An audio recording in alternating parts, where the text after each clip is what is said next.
I've just returned from a year in China. So in China I was studying at Zhejiang University. My morning schedule was, get up in the morning, get to class. Classes usually started around 8 AM and there was an hour-and-a-half class with a half-an-hour break, and then we went back to class, which usually got us finishing about 11:30.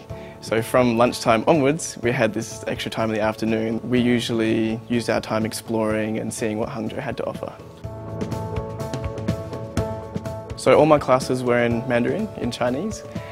It was difficult at times, but that was the only way everyone in the classes could communicate, because the classes were made up of anywhere between 10 and 20 different nationalities. So our classes had a lot of content that we went through, especially for our main class. So if you didn't revise, you would sort of fall behind. And the exams were really based on that content.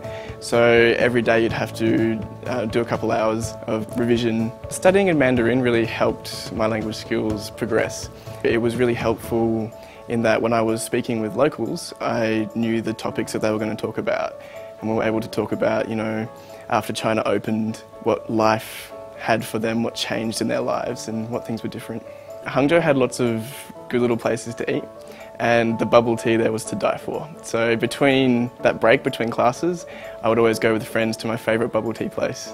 And also pulled noodles, la mian. They would make the noodle dough fresh and they'd stretch it, and it was just really, really good food.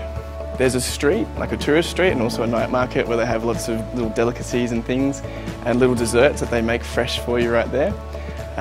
So we would go to them occasionally and sample the delights that they had. Right behind campus there was like a mountain where you can run up the stairs. It's really good for your fitness. But from the top there's a view of all of Hangzhou going out to the West Lake. So on clear days it's really, really nice to get up there.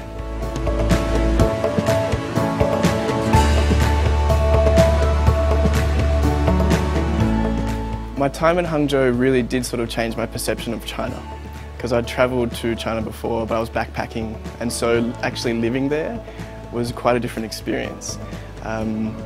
It opened my eyes into how people in China live from day to day.